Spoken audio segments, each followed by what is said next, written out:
전국적으로는 가격이 떨어지는데 유독 한 곳만 하늘 높은 줄 모르고 치솟는 정말 기이한 부동산 시장이 있습니다. 오늘 우리가 한번 파헤쳐볼 서울 오피스텔 시장의 역설, 지금 바로 시작합니다. 이 그래프를 보시면 그 역설이 그냥 한눈에 탁 들어오죠.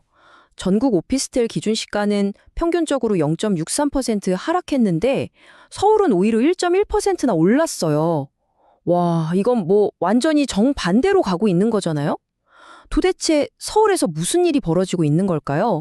이 현상을 제대로 이해하려면 먼저 전국적인 큰 그림부터 봐야 합니다. 지금 시장 전체에 아주 차가운 바람이 불고 있거든요.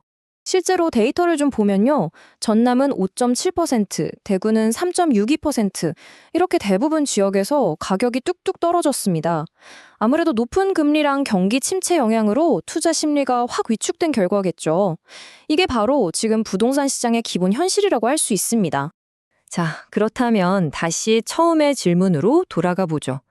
전국 시장이 이렇게 꽁꽁 얼어붙고 있는데 왜 유독 서울 오피스텔만 이렇게 뜨겁게 불타오르는 걸까요? 자, 여기서 아주 핵심적인 개념이 하나 나옵니다. 바로 풍선 효과라는 건데요.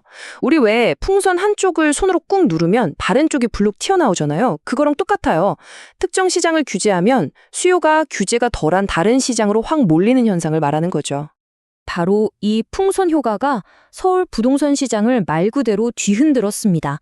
정부가 아파트 시장을 아주 강력한 규제로 꽁꽁 묶어버리니까 갈 곳을 잃은 엄청난 자금이 규제의 피난처, 바로 오피스텔로 쏟아져 들어오기 시작한 겁니다. 왜 하필 오피스텔이었을까요?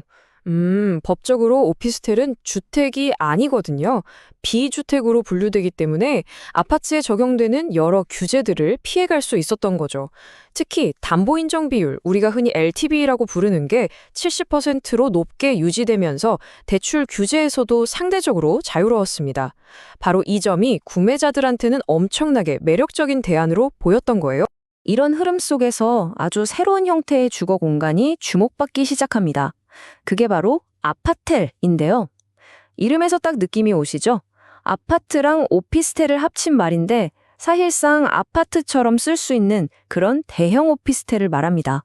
한 전문가의 분석이 이 현상의 핵심을 아주 정확히 짚어줍니다.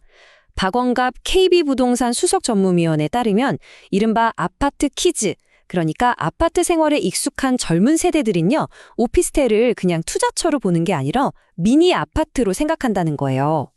오피스텔이 이제 주거 공간으로서 새로운 위상을 갖게 된 거죠. 그리고 이 데이터가 모든 걸 말해줍니다.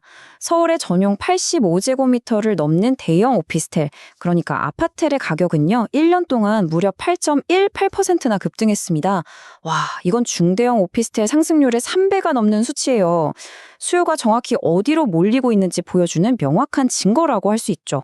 그 결과가 어땠냐면 서울 대형 아파텔의 평균 매매가가 13억 3천만 원을 넘어섰습니다. 이게 불과 1년 만에 1억 원 이상 오른 거예요. 정말이지 놀라운 상승세입니다. 자, 이제 이 현상의 가장 정점에 있는 걸 한번 살펴보겠습니다. 바로 조 단위의 가치를 지닌 오피스텔 이야기입니다. 이 시장의 꼭대기에는 정말 상상조차 어려운 숫자가 있습니다. 1조 3,411억 원. 이게 뭐냐면 단 하나의 오피스텔 건물 롯데월드타워 시그니엘 서울 레지던스의 가치입니다. 이게 얼마나 엄청난 금액이냐는요. 우리나라 굴지 엔터테인먼트 기업인 YG 엔터테인먼트의 시가총액보다도 높은 거예요. 건물 하나가 대기업의 가치를 뛰어넘은 셈이죠. 이게 얼마나 대단한 액수인지 비교를 해보면 2위인 목동 하이페리온의 기준 시세가가 약 6,200억 원 정도거든요. 시그넬이 2위보다 2배 이상 비싼 그야말로 독보적인 존재인 셈입니다. 더 놀라운 건 그 성장 속도입니다. 시그니엘 레지던스의 가치는 불과 5년 만에 2,570억 원이나 폭등했어요. 그야말로 서울 오피스텔 시장의 이 뜨거운 열기를 상징하는 기념비적인 건물이라고 할 수 있겠습니다. 그렇다면 이 상승세는 과연 계속될 수 있을까요? 시장의 미래를 예측하기 위해서 마지막으로 살펴봐야 할 변수가 하나 있습니다. 바로 공급입니다. 핵심은 바로 이겁니다. 내년에 전국 오피스텔 입주 예정 물량이 16년 만에 최저치를 기록할 것으로 보인다는 점이에요. 무슨 뜻이겠어요? 수요는 넘치는데 새로 들어올 집은 확 줄어든다는 의미죠. 공급량이 역대 최대였던 2019년하고 비교하면 고작 10.6% 수준에 불과합니다. 이건 앞으로 시장에 심각한 공급 부족, 다시 말해서 희소성을 만들어낼 수 있다는 아주 강력한 신호입니다. 자, 한번 정리해 보겠습니다. 아파트 규제는 수요를 서울의 대형 오피스텔로 밀어넣었고 공급은 16년 만에 최저치로 떨어질 예정입니다. 수요는 폭증하고 공급은 급감하는 이 상황. 과연 서울의 초고가 오피스텔은 계속해서 이 중력을 거슬러서 날아오를 수 있을까요? 여러분의 생각은 어떠신가요?